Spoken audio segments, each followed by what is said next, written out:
Have you ever wondered what goes on behind the scenes when you turn on big shows like the Grammys or the Emmys or the Oscars? Well, it's probably a lot more than you even realize. On today's podcast, we sit down with my friend, my attorney, and one of the most badass women in the industry, Kerry Smith. She runs an entertainment law firm called SELG, Smith Entertainment Law Group, and she is the brain behind hundreds and hundreds of deals across the entertainment industry a year. We talked to her about some of the basic legal terms that you, me, and everyone you know should know, how things in the industry have changed in terms of deals, and how the entertainment industry at large is shifting. We also talked to her about the art of negotiation, and she gives some really good tips for every person listening. So let's go. Kerry Smith, welcome to Cultivated Conversations. Thank you. This is not only Kerry's first podcast interview, but I think her first podcast experience That would be true. In general. Yes. Kerry, I've had the pleasure of knowing you and working with you for 6 years, five, 6 years. Yeah. But I always love to start off the podcast with kind of setting up how we know each other. Sure. So, I mean, I could tell from my point of view, but I just remember this woman and really, and I say email, right? Because so much of our work is on email, but this email force that was Kerry Smith was just across so many projects that I was doing. And I just felt like, oh, the person on the other side of this, like, gets it and operates like I do and is efficient and gets shit done. And who is this person? and how can I meet her? I feel like you and I had a phone call one day, and then I was just like, Can you be my attorney? Yeah. Sure. Yeah. Like, I actually think that's how it went down. We were on so many shows during COVID. We were just in it. We were just so in it. It was all those produced in your living room Uh-huh. kind of shows, the Brady Bunch boxes, and they were just coming in with all of our clients all over the place. I know. And that graduation show with like 130 talent booked, and it was on fire. Yeah. And and nobody had anything else to do, so we all just worked 24/7. We did. But it was nuts, and your name was on everything, but you guys were organized, so it was like, oh my gosh, these people get it. Yeah. And we get all the details we need, and they understand what we need to do our job. So, I remember it was sort of a symbiotic It was a thing. nice, We're like, okay, cool. Yeah, let's do it. Yeah. And then shortly after we started working together, you launched your own company. So talk to us a little bit, I guess, one, how did you get to where you are, right? And then how and when did you know it was time to take that leap into starting your own business? I had my own firm a long time ago, so I had done that a little bit once when I was first married with my first husband, and my son was young, and so I had started my own practice then, and so I was sort of independent. And I'd been at ABC in business affairs, so I did all that, and then I was going to move out to the West Coast, and then I wound up getting engaged and deciding to stay in New York, so I started my own firm. So I had that for a number of years. So I had done that once, but I was just me, working out of my house and that kind of thing. And then I was working in some various firms, and then moved out to Los Angeles in 2019, about 6 months before COVID. So that was interesting timing. Mm-hmm. And I was with a firm that I came out with, and they were great. And it was one of the few firms that really understood the business model of my kind of law practice, and that's that so much of it's on flat fees. So we don't work getting paid for every hour we work. So we're not on percentage deals because we don't represent necessarily an artist or a talent or a production company in that way. We go in and do all the production legal, typically, on these big projects like the ones that we worked on. So I was on my, with my team that had come over from the other firm, and we had, 4 or 5 of us. And where I was, they understood the model better than anybody else. But it still is always going to get compared to everybody else at the firm of like, well, you worked this many hours. Why isn't the profit this much? Because this department was that much. And the writing was just kind of on the wall during COVID that, we were working an awful lot, and everybody was getting their salary slashed. And, as you and I just discussed, I was busier than I'd ever been in my entire career. We were working 24/7. And there was just a ton of money coming in on my work, and I was getting none of it. And I said, this is nuts. Yeah. And then I started thinking about if things changed with the pandemic or what was going to happen, if I was going to have less assets available, or if the firm was going to say we have to cut costs, you've got to cut people, I wasn't going to be able to get the volume of work done, because you know better than anybody how much work we have when we get all these agreements. You go book it, but one artist could take 100 hours to get the deal done, or somebody's just easy and signs it. 15 minutes. Right. So we needed the bodies, the manpower, and I thought if this goes sideways, I'm not going to have the ability to keep the clients, because I'm not going to be able to keep up with the work, and then I'm going to lose the clients, and the firm's not going to care. They're just going to get rid of me. Yeah. And had I stayed at that firm or any other firm, the strikes would have killed me because, we both, commiserated together through all the strikes and business dried up and they would have just been like, see ya. And then how am I going to start all over again, from that point? So it was really the only option I felt like I had. And it was scary as hell. Yeah. And I did it during COVID and then followed the strikes and then follows, the fires and the new administration and the layoffs and the mergers. And it's just been like one thing after another. Yeah. So it's been crazy, but, it's hard, but it's definitely allowed me to grow and do what I want to do and call the shots and be more available to the clients because I can decide what's going to happen. I don't have to listen to somebody tell me it's okay or not because I don't do that well. Yeah. Yes. Yeah. The flexibility is amazing, right? Huge. There's projects are the payday. There's projects that I call them the passion project, right? And then there's also ones that are like the resume thing where, sure, just the tentpole stuff that's cool or, like we did the whole fire aid project, and that was huge. And so you can do things like that. You can do charitable works. You can do lots of things that you might not be able to do if you had to look at the business model elsewhere. Yeah. Which those same firms have to make the same decisions that you and I make. It's just we're in the driver's seat. So talk to us a little bit about how your business, and having a firm that works the way that it does in the entertainment industry. I think for folks who, they see the TV shows, they see the specials, they see the award shows, right? But it takes a lot to get to that point. So I'd love for you to talk a little bit about your role in the behind the scenes, right, of making some of that stuff happen. So it depends on if the client has us as their business affairs attorney, so to speak, negotiating their production services agreement or their deal to do such a program, or which is a part of it. And then if not, and we come in and do the production legal part of it, then we pick up from that point. But we're kind of in the loop as that deal might be getting negotiated by a different law firm or an agent or somebody else that might be handling it. But, we kind of come in at the very beginning of everything, and we know that something's in development because you've got to get all the paperwork in place. So forever you have to have everything signed up for, whether it's the talent, whether it's releases, materials, songs, music, anything that's contained in these programs needs to have the rights acquired, and that is a paper trail. You also have, every piece of every contract of everything happening. It's the venue, it's the insurance, it's the porta potty rentals, it's the craft services. Exactly. It's every above and below the line person. It's every talent. It's every piece of music. And nowadays, if there are these variety specials where you have musical performances, you have to get label waivers. So now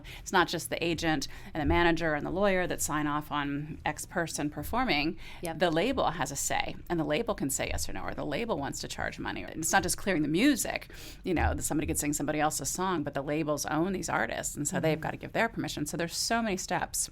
Yeah. And so many contracts we do on every show. Yeah. Hundreds of, and that's not just the artists, so it's the volume is crazy.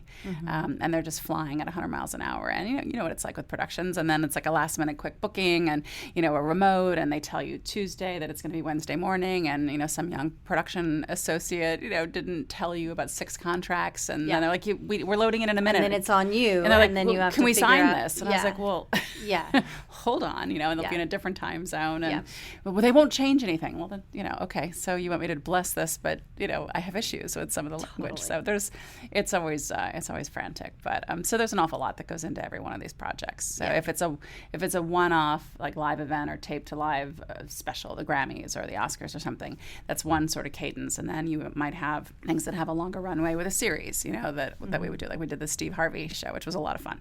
Lots of episodes, a lot of volume, but kind of all condenses, and you shoot it all in blocks of time. Or you have these weekly serials, that we kind of do, or, like a docu-follow that might have 3 or 4 episodes. So they all have a different cadence, but they do. It's all volume, and it just depends.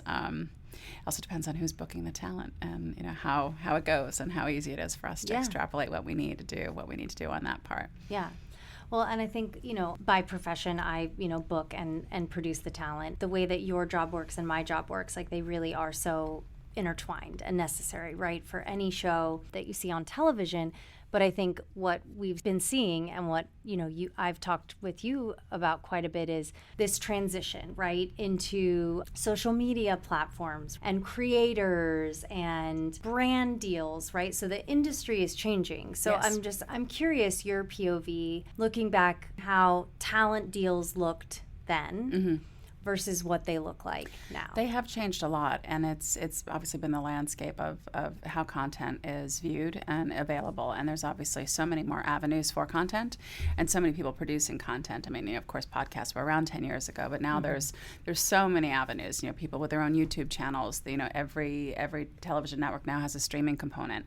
And that's changed things a lot because it changes all the union rules. Because that's another big thing we have to deal with, which is all the unions that we deal with, and we especially interface with after all the strikes too. Yes, right? and so how does that change things, and what are the residuals going to be, and how is it going to impact things? And it used to be that you did a special and it was going to appear on NBC, and that was the end of it. It was live once, and you cleared for that. Now it's going to have a 1 month or a 1 year and in perpetuity aspect to it because it's going to be on Peacock, and so now the clearances cost more, and now things cost more, and there's different ways of trying to do the deals, and the talent is much more concerned about their name, image, and likeness rights because it used to be, okay, we're going to rerun the show 2 or 3 times. It's a Christmas special, and it's going to air 3 times in December, and that's the end of it. And then the artists were less concerned because they know it's a limited period of time. Now, the talent is much more concerned because now they want to use your name, image, and likeness to promote the platform,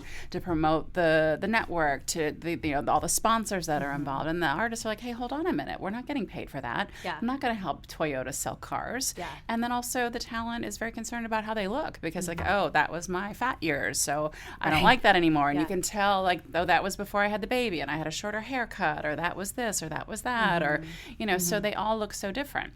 Yeah. So they have a lot more concerns about how they're portrayed or what people are going to do to exploit them, laterally. And they're not wrong, but the networks, they want everything for no money, right? The streamers want everything for no money. So we're tasked with having to get everything for nothing. And the artist representatives are tasked with giving them as little as we need to for what we're trying to do here. And as we know on so many shows, they don't get paid very much. They're doing it for promo, for press, favors, things. So, I know. It's a really unreasonable ask to have, the rights to someone's child's first name for the rest of time when they're showing up for scale or they're getting a waiver and they're not even getting paid. So that part has become much more complicated, and so the approach is different. The labels are much more involved with getting these label waivers if that becomes a problem. The brand sponsorship and endorsement stuff becomes a little trickier when they want to put stuff on social media for the rest of time. And so is there monetization, is there not? And when there is, they want a back end, they want a piece. And so it gets much more involved in a higher level that has nothing to do with our little show that we're doing, but yet somehow we get pulled into it because we're interfacing with all the parties. I'm like, not my job, and not in a way that we won't do whatever we can to help stuff, but I don't even have privity to some of this stuff. I have nothing to do with that overall deal that artist has, like Snoop with NBC. I'm just doing this little show over here. I don't know about that, and I can't get in and fight about things that have nothing to do with just our little show. We're just doing this 1 hour special over here. Yeah. So that stuff gets a little funny. And it's interesting too because what I've seen on my end is exactly what you say. And it used to be like, hey, come and host this show or be a guest on the show, and here's your SAG rate, or they're coming on and doing it for nothing. And they sign their appearance release and voila.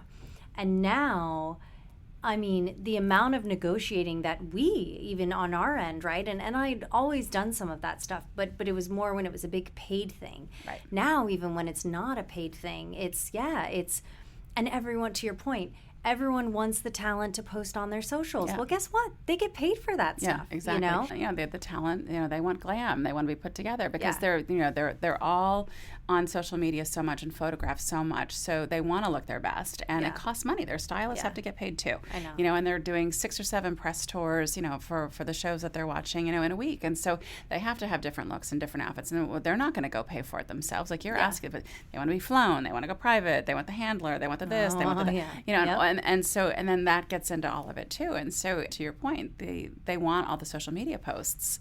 Yeah. Because that helps drive the advertising dollars, but they don't want to pay for it. And the talent's like, hold on a second. You're asking an awful lot of us again. Mm-hmm. And so it's trying to navigate that and keep everybody happy and sort of rabbi things behind the scenes so that it isn't necessarily revealed that maybe an artist is difficult or his or her management is difficult. It's usually not the artist, it's usually the reps. Or maybe the network is like, we don't really care about that person, but then you don't want that artist to feel that this place is not treating them properly. So often you're massaging things so that Always. everybody's like not knowing what's really being said, like how is it being portrayed, because they could take it the wrong way and be like, what the heck is the matter with this person, like who do they think they are? And it might not be them, it just is like, you know, a manager taking a position trying to, you know, show who's boss. And so you're constantly trying to translate things in a way that keeps everybody happy. So I feel like I'm kind of a manager, therapist, 100%. babysitter thing. It's like an art, you know? Yeah, that is the new art of negotiation. Doing the contract is no big deal. That's the easy part. Like that's, you know, Yeah. Modern negotiation looks so different too, right? Because to your point, there's so much more of the hand holding, and it's just a lot more work to get simple things done. I'd love to hear from you, like for anyone who's listening, right? Whether they work in the industry or wherever they work, like what might be some tips for when they're going into a negotiation or they're thinking about negotiating something? Anything in their life. Anything in their life. I think you always want to go into a negotiation in a positive mind space. And I think you want to try to stay in that positive mind space through the negotiation, whether it's something for yourself, if you're negotiating, you know, a deal at work and you're, you know, procuring a new vendor and you're going to get a whole new set of copiers and you've got to do a deal with somebody. You know, you've always got to leave some room on the table, and everybody has to come out of a deal feeling like it was a good deal for both sides. Everybody has to win. And this mindset of, you know, you screw the other side or you pound them harder, you come in guns blazing, and the more you get, the better you did. You don't, because you're always going to find these people again in your life, wherever it is. I mean, it can wind up like, you know, they're the head of the PTA at your kid's school, and you're like, oh gosh, you know, you never know when you're going to cross people again, whether it's in business, in social, and everything mixes together now. And because of social media, you know, so many areas of our lives get intertwined in ways that you never would have imagined. You're like, holy cow, I didn't, like, you know, that person through this person. And so I think it's, you know, you want to put your best foot forward. You want to be respectful. And you never want to get difficult or complicated or ugly. You don't want that reputation. I don't think you do as well in a negotiation that way. I think if you're negotiating something for yourself, it's a very hard thing to do, you know, which is why people have the agents and the lawyers like me. I'll go in for clients that don't necessarily have an agent, and I'm terrible at negotiating for myself. Most of us are, because it's personal, you know, and you don't want to ask for too much. And for women too, I think it's harder for us to fight for what we feel is right for us, because we've been conditioned that we're not supposed to ask. And then we get frustrated when we're not treated the same, or it's not a level playing field. So, you know, there's those obstacles to overcome, but it's obviously a different kind of conversation. But it's very hard to ask for yourself and advocate for yourself. So, you know, I always tell people to write down some things beforehand so that you have what you need in front of you. You know, very few negotiations take place face to face like this. You know, you're going to, even now with Zoom and everything is on a camera, you can have a piece of paper down below the camera field. And so you have your talking points, you know, or if things aren't going the way you think you want, or it's a job interview and you're getting the sense that they may not hire you, you can have your talking points down so you don't get flustered and forget to remind them that, I appreciate that I might not be right for this particular role, but I've really enjoyed learning about your company, and I'd like to be considered for future roles that might be here that might be more suited or tailored for my expertise. And so just to have all the things so that you don't lose your comfort, you know, or your footing, so that you can, you know, just take a couple breaths and do what you want to do. It's okay not to know something. So clients will ask me stuff and say, well, what about this or that? I don't know, but I'll find out. And that's a perfectly good answer. Making something up or kind of bullshitting your way through it is always transparent, and then you're not trustworthy. And I think I've found that my clients were always fine with, you know, my saying, I don't know, but let me go find out. I'll call people that will know and I'll get back to you. And then you do. And they're like, great, you know, we'll figure it out, because you can't know everything. No, you know, as an attorney, I can't know everything, right? It's like a doctor. They specialize in a zillion different areas. And the podiatrist can't talk to me about, you know, an ovarian cyst. It's just like probably not, you know, maybe a little bit. But so I think that's, you know, definitely an aspect of it as well, of just, you know, advocating for yourself and having some talking points ahead of time so that you can think about how it's going to go and what the end goal is. And I think the other thing too is that if you have an end goal of what you're trying to do, sometimes there's other ways of getting there. So if the goal is this thing and you have to do this to get to that thing, that's okay, because you got what you needed. It might not be the most direct path, but sometimes those detours, better things come as a result of it. More ancillary things can come on board. So you know, it's all worthwhile in the process, even the bad deals. And always try to win over that difficult person. Just kill them with kindness. It usually works. Yeah. I'd say 9 times out of 10 it works, but then there's that one person that you're like, there's a couple gosh, where you're just like, oh, gosh, who's the attorney? Who's the great. Like, okay, you know, but that's okay, you know. So I want to play a little, I guess we can call it a game with you. Okay. There are a lot of terms when it comes to contracts, deals, that are thrown out, right? A lot of these words and these catchphrases. I'm just going to say some things, and I want you to give us the one-liner of what it is. Oh gosh, okay. Hopefully, and you will know all of them. But these are things that, I kid you not, if I had $1 for every time I use these words or these come up. And I think one of the things that I've been doing at Cultivated over the past few months is asking the team, what are some things that you don't understand, right? And so these are people that work in the industry, and they're like, actually, I don't understand the difference between some of these things. Okay. And so, in any case, all right, intellectual property. Right. It's all sorts of things. It's songs, it's photography, it's art, it's designs, the IP of something is it's intangible stuff. Well, art can be IP too. So it's going to be anything subject to copyright, so that somebody else can't go and steal your ideas. Yep. And there's a huge trend right now in a lot of industries, but in television and film, like when you see a show that is made about a book or a film that is made about a book, right? That is IP. So it's something that is. So when you hear IP, it means right. It could be it's copyrightable. It could be a trademark. It could be it's all the things that kind of fall in that practice. But yeah, if it's based on something else, it's somebody else did something, and you're going to do something based on it, and you have to secure the rights to that underlying IP to be able to take it and do something else, because you can't steal someone else's work. Yep.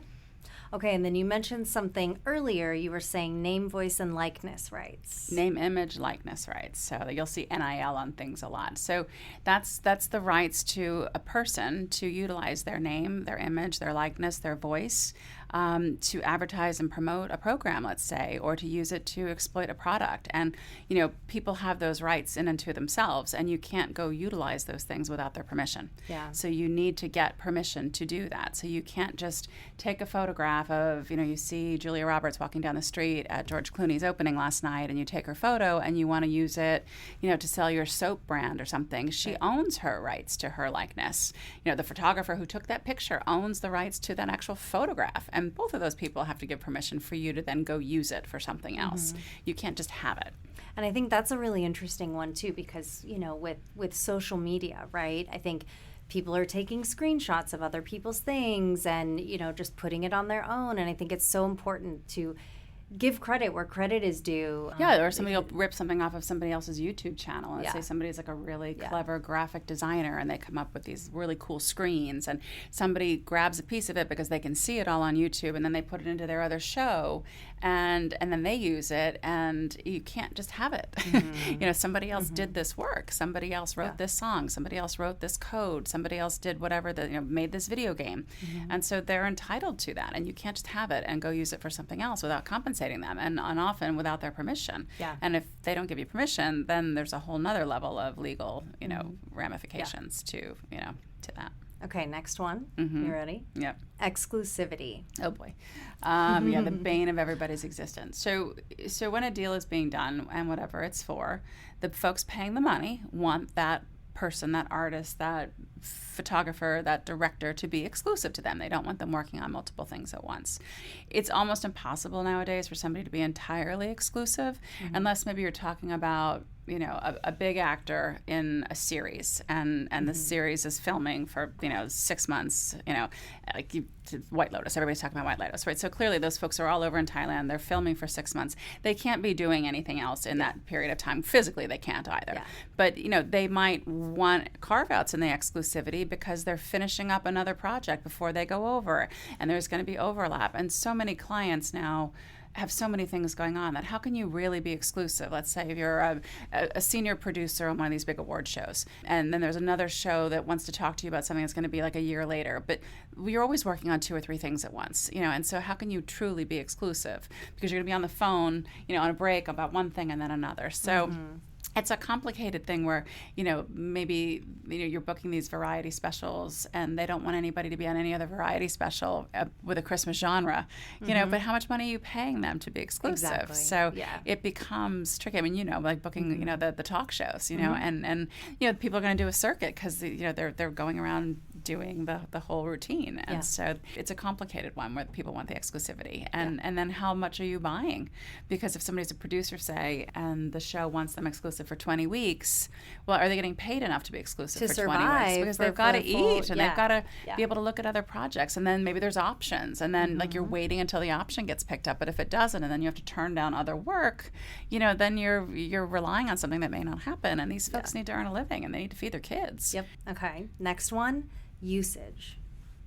In what way? I mean, I know there's a ton of ways. What are all the various ways? So it's just going to be, all media in perpetuity, right? Here and after device. So usage is going to be any way, any kind of material, IP, a recording, whether it's sound or video or photograph is distributed, exhibited, any kind of usage. Is it going to be in a podcast? Is it going to be in a commercial? Is it going to be in a film?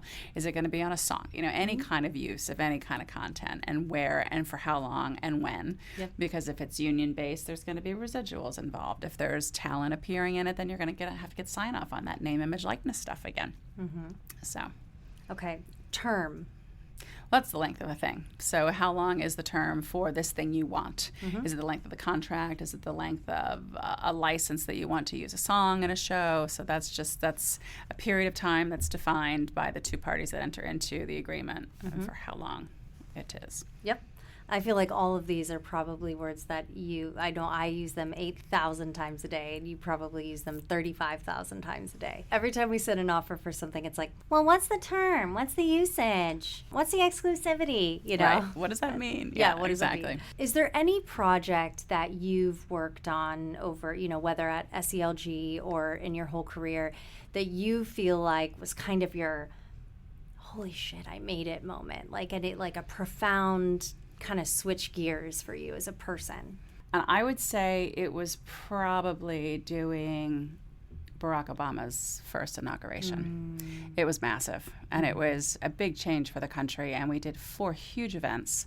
The inaugural ball, the kids ball, the We Are One at the Lincoln Memorial, and the MTV Youth Ball. So there were 4 massive TV shows happening all at the same time. It came together in about 3 or 4 weeks. I was the only lawyer. I was working for myself.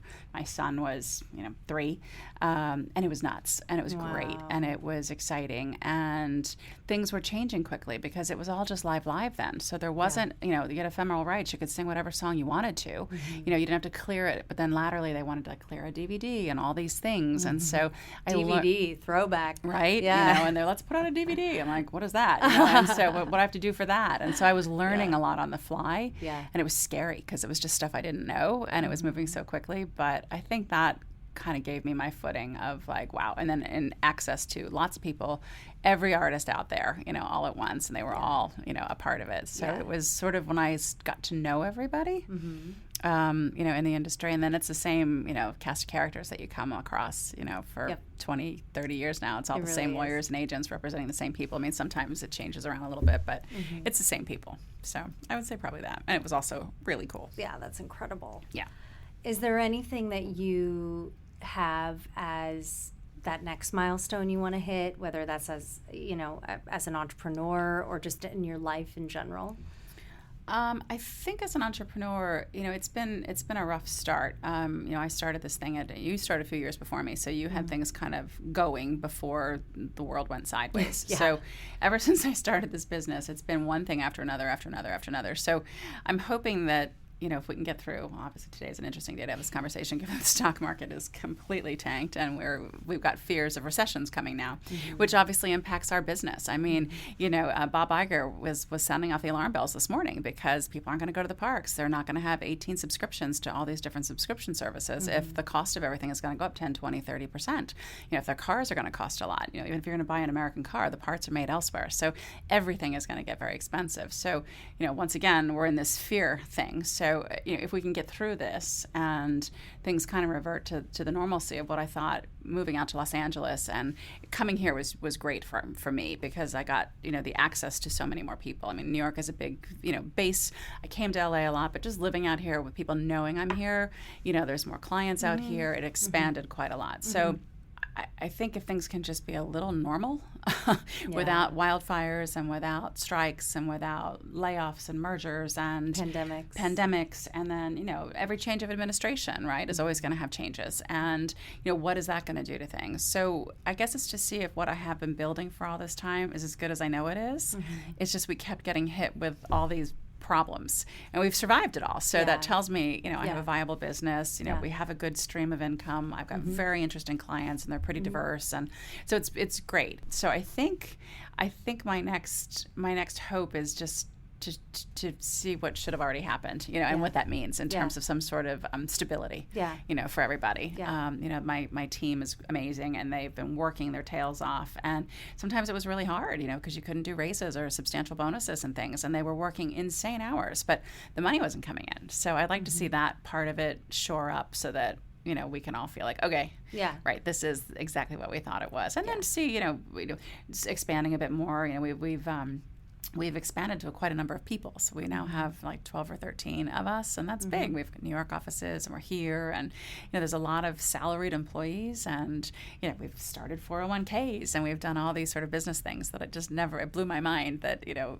4 or 5 years ago I was going to be thinking about, oh, it's health insurance premium time, and, you know, we've got a lot of people on health insurance, and so it's owning a business and all that goes with that. But I guess that's part of it. And then I'd like to see us figure out the social media game a little bit better. I'm not good at this stuff. Hence, I mean, I've never done the podcast thing. I haven't had time. You know, I was just trying to survive and get through to really understand what else is going on out there and how to utilize the new technologies and ways to help improve the business or let people know about the business or learn from other people in the business, because I think it's all reciprocal and we have so much to learn from each other. I love that. Kudos to you and credit, because I think you just said something really profound there, right? Where it's like you could not have been dealt a harder hand.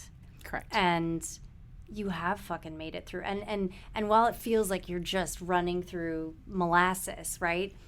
Look at all the growth that you've had. Yeah. And look at all the things that you're doing for your employees, right? So it's like even amongst... Yeah, and a kid in college, at the same time. Yeah, so. And everything being thrown your way. It's like you're still surpassing, you're still growing, right? Yeah. And I try to remind myself of that too, because it's like you just but it feels hard. Picked. Like, why is it so hard? But then, you know, my bookkeeper, she's really our CFO, said to me the other day, she said, "But Kerry, you have a really healthy business. You've just had a lot of expenses, and we were growing, right? So we took, and you know, nobody loans people money to start businesses, so you put it all on your own credit and all this stuff, and like, oh, thanks war on Ukraine, because interest rates went through the ceiling. So I had all these cheap lines of credit that then became astronomical. So all of this stuff. And so she's like, "Kerry, you're good.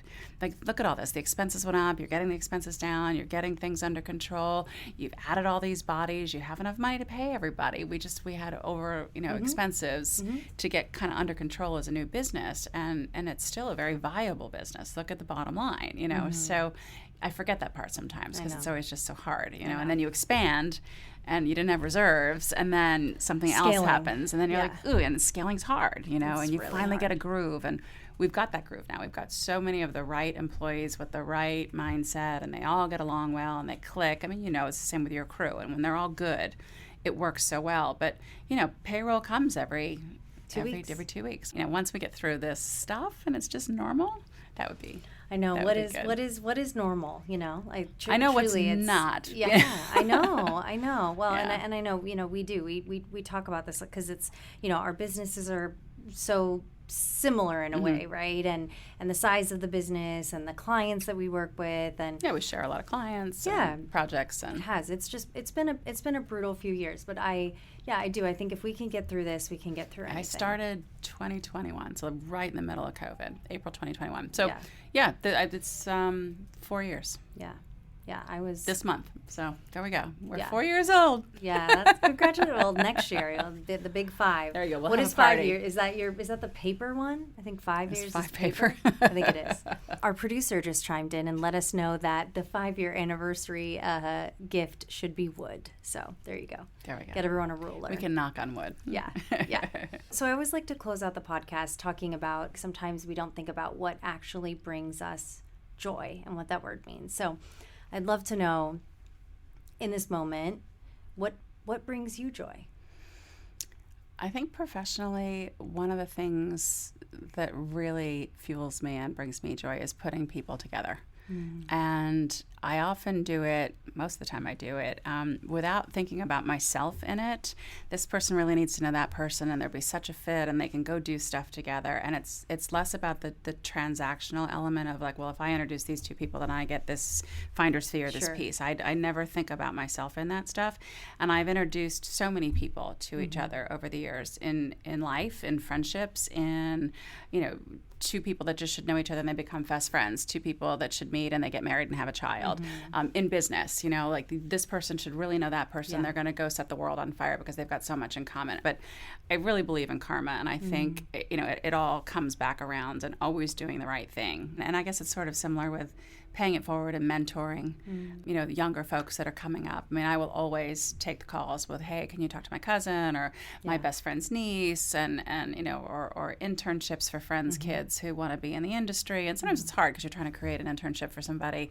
You don't really have enough work, but they want to give it a shot, and people have done it for my kid, and he wants to be in the business. So, you always want to take care of people and help people and just figure out a way to do the right thing and be the right person and mentor and help and make opportunities available for people that want to learn. So I think in the professional space, it would be really about people, because this is a people business. Yeah, it's what we do. It is. And when you're doing a good deal and you're negotiating something really fun and you achieve something for your client where you get really excited for them, because you can just or if something's really complicated and something's falling apart and this artist's rep and the production with this and you just come up with something clever and you're like, just leave it to me, I got it, and then you just do this thing, and then you're like, here you go, and they're like, no way, my gosh, you did it. I'm like, we got it, you're good, congratulations, and then they're like, that's fantastic. So I don't take no for an answer, but I find a way to get to it that everybody feels like it was their idea, or it was a great idea, and I don't need the credit for it, and then you just kind of, I love that, just make it happen. Just make it happen. Yep. We make things happen. I'm sort of a producer, I guess, in a way. Yeah, no, for sure. So, it's like relationships and creativity, and then kindness. Kindness. Kindness, always. Because that's going to bring the joy. And, there's days the job isn't joyful and it's stressful, but ultimately it's a people business, and I like everybody I work with, and we all just like to laugh and have fun and joke around, and it's just nice when every client starts like a conversation, what their kids are doing, or where they're in college, or what's happening, or like looking at your two boys on your social media pages and like, they're cute at the beach again this weekend. But I know what's happening in your world, which is nice, and then we can relate as humans to each other, not just two people that are going to do a transaction, and it's not as interesting. Kerry, thank you so much for giving me the pleasure of being your first podcast experience, because you killed it. I mean, so much information, so much knowledge, and I'm just grateful, that you gave us the time and access to that incredible brain and heart of yours. So thank you. Thank you for having me. It was fun.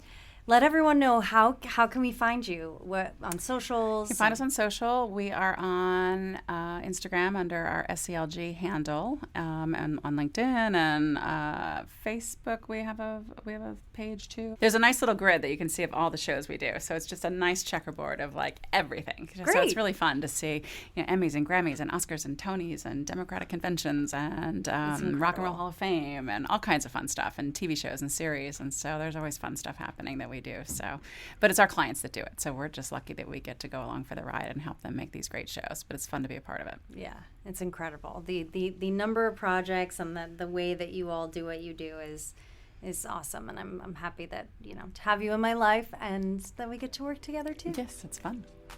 And that's a wrap on another episode of Cultivated Conversations. Please check us out on social at Cultivated Entertainment on Instagram, TikTok, and Facebook.